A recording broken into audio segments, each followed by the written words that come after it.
Louvado seja nosso Senhor Jesus Cristo. Nós vamos fazer nosso comentário, o Evangelho de São Marcos, nosso 12º encontro, para Marcos capítulo 2, do versículo 18 a 22. Ouçamos nossa leitura. Os discípulos de João Batista e os fariseus estavam fazendo jejum. Então alguns perguntaram a Jesus: por que os discípulos de João e os discípulos dos fariseus fazem jejum e os teus discípulos não fazem? Jesus respondeu: vocês acham que os convidados de um casamento podem fazer jejum enquanto o noivo está com eles? Enquanto o noivo está presente, os convidados não podem fazer jejum.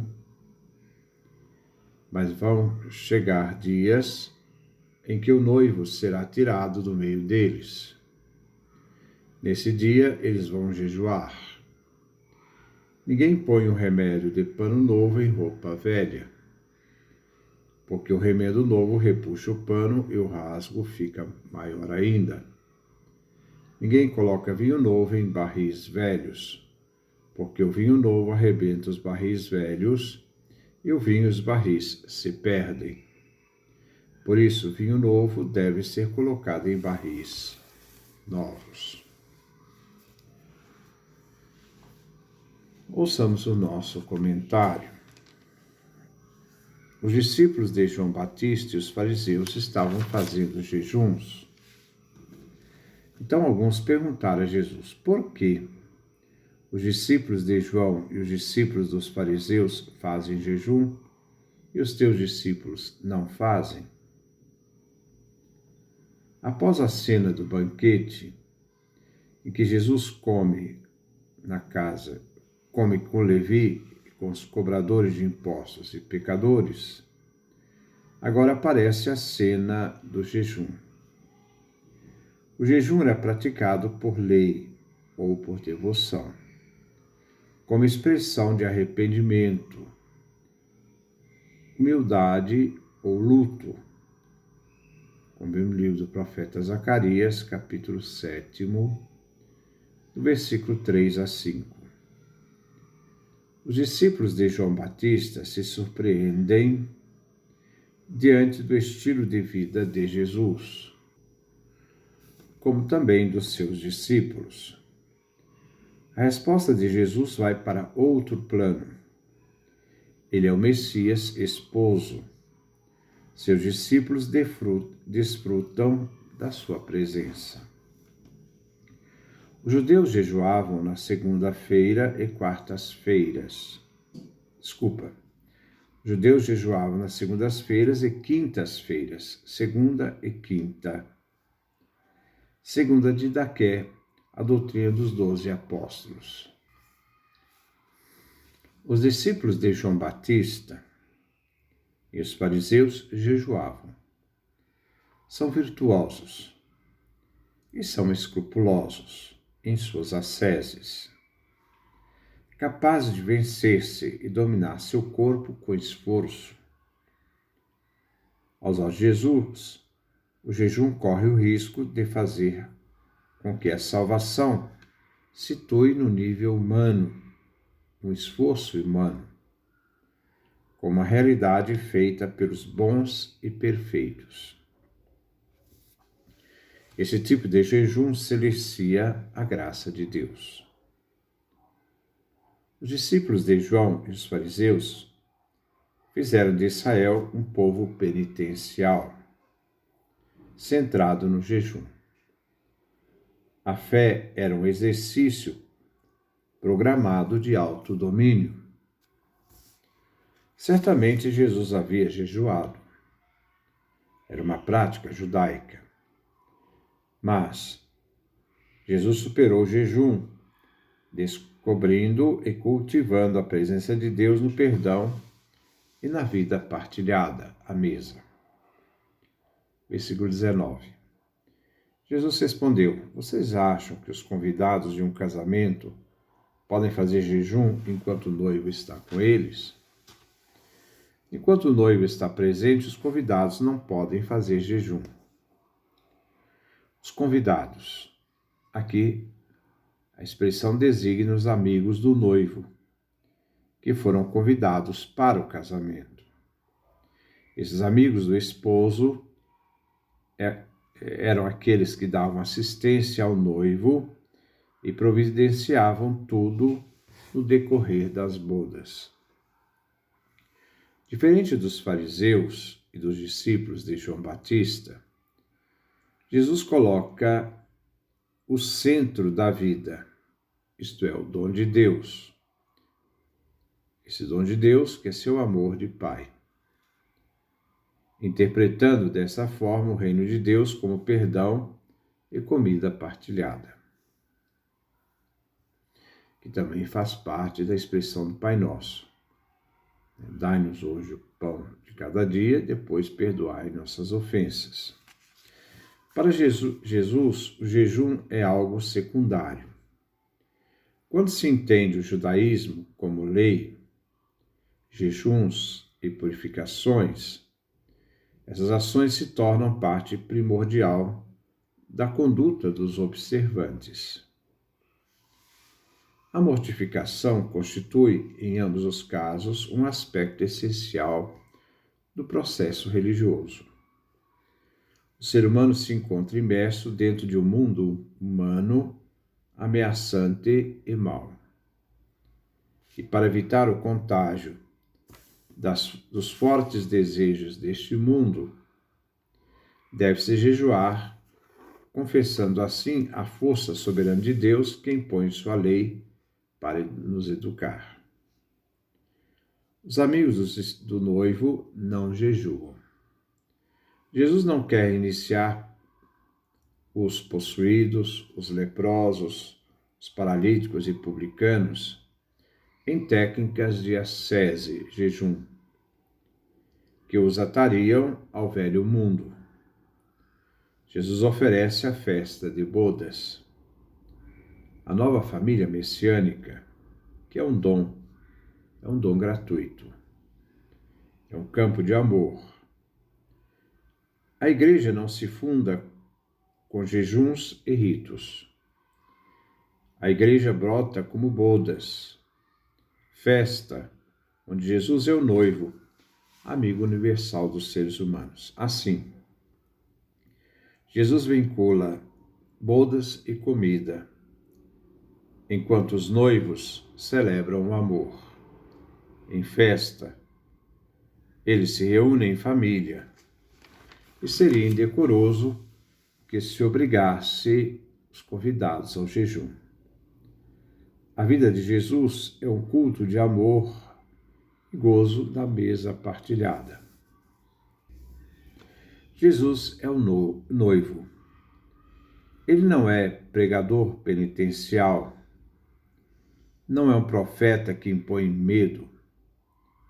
Ele é amigo próximo, filho querido do Pai, Marcos capítulo 1, versículo 11, que oferece ao mundo o gozo da vida, a alegria da vida, a experiência fascinante da transformação esponsal. Jesus não aparece como um esposo de uma esposa. Todos os seres humanos, homens e mulheres, se vinculam como amigos do noivo, convidados à sua festa, sem separação nem hierarquia interna. Por isso, não podem jejuar. O amor é fonte e fundamento. É o amor que dá sentido a tudo o que existe. Como noivo de bodas, e não como pregador de penitência, chega Jesus, disposto a mudar por amor o velho mundo, não por medo da lei. Marcos, então, define os discípulos como amigos do noivo. Não são apresentados como noiva, esposa, no nível de simbolismo de dualidade sexual, que não assume o significado, de encontro com Cristo. Todos os discípulos, homens e mulheres, são amigos de Jesus, são amigos do noivo. O jejum será falado mais tarde, na dimensão da Páscoa, com a morte do esposo.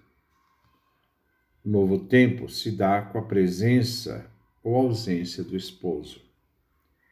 A Didaqué diz que os cristãos deveriam jejuar nas quartas-feiras e sextas-feiras.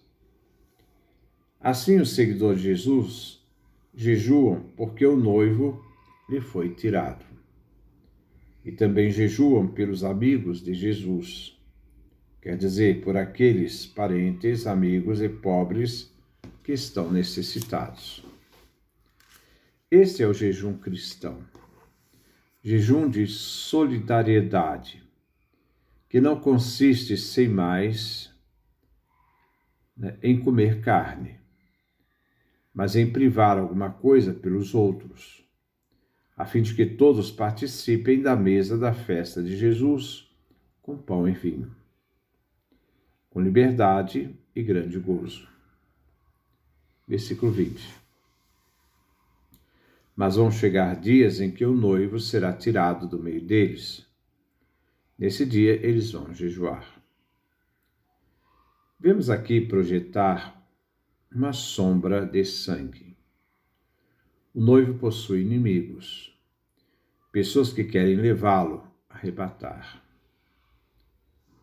É como se tivesse que morrer para ser fiel em seu amor. Quando faltar noivo, jejuarão seus amigos. O jejum aqui não se refere a sacrifícios feitos para a purificação do ser humano. O jejum cristão é realizado por Jesus, quando for tirado do meio dos amigos. O jejum tem sentido cristológico, não de penitência. O jejum dos amigos será uma solidariedade de amor por aquilo que foi tirado. A presença do noivo se traduz em forma de comida que compartilham e celebram com seus amigos. Mas, diante da ausência do noivo, será expresso com jejum. O novo jejum é feito pela ausência do amigo. Como noivo desta festa, Jesus será assassinado, tirado, arrancado. Iniciando o jejum que brota da mesma iniciando o jejum que brota da mesma festa do amor. Amar é ser arrebatado. Deixar que o matem pelos inimigos são os inimigos do amor. O jejum que Jesus oferece é exigência e momento de amor. Versículo 21. Ninguém põe um remendo de pano novo em roupa velha, porque o remendo novo repuxa o pano e o rasgo fica maior ainda. Tendo referência à morte do noivo e o jejum, foi uma exceção própria da Igreja que introduziu o novo jejum. A novidade radical de Jesus não tolera compromissos com o passado.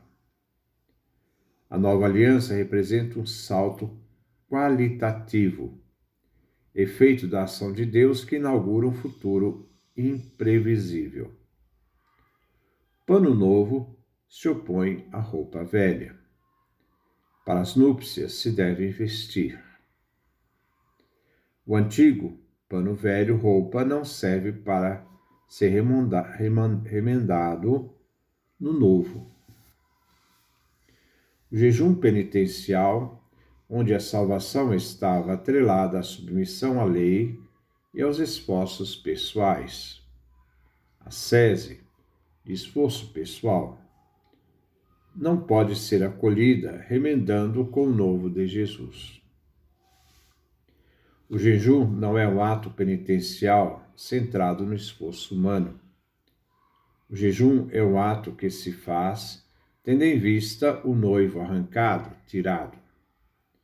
Este novo não serve para emendar o vestido velho. Jesus traz o novo, ele é o novo e por isso não pode ser enxertado no antigo. Submissão à lei, ao autodomínio, como observância radical. Versículo 21. Ninguém coloca vinho novo em barris velhos, porque o vinho novo arrebenta os barris velhos. E o vinho novo e os barris se perdem. Por isso, o vinho novo deve ser colocado em barris novos.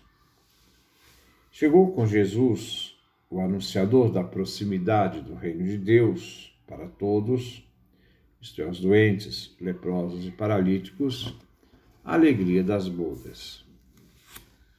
Chegou o reino de Deus, Marcos capítulo 1, versículo 15. E, logicamente, não é tempo de jejum. Aos marginalizados do mundo, com seus enfermos e expulsos, Jesus iniciou um movimento definido pelo gozo das bodas, o vinho bom. O mundo do jejum, dos fariseus, os discípulos de João Batista, é o mundo velho. Barril velho, roupa velha. Pano desgastado que não se pode remendar. Barril velho que não resiste a vinhos novos. Vinho novo, pano novo, é o projeto de Jesus. O vinho está vinculado à vida e obra de Jesus, que rompe o barril de um judaísmo legal e penitencial. É o vinho de entrega da vida. Como Jesus diz, o cálice que beberei. Marcos capítulo 10, versículo 38 a 39. É o vinho da Eucaristia da nova aliança. Marcos capítulo 14, versículo 23 a 24. É o vinho do reino. Marcos capítulo 14, versículo 25. Jesus apresenta o Evangelho como tempo de bodas, momento em que homens e mulheres tomam vinho. São amigos do noivo, em bodas permanente. Por isso não jejuam. Assim é o pano novo, pano do gozo, que não pode ser remendado num vestido velho, isto é, penitencial. Então esse é o nosso comentário, que Deus nos dê a sua graça, a sua bênção, sua face resplandeça sobre nós.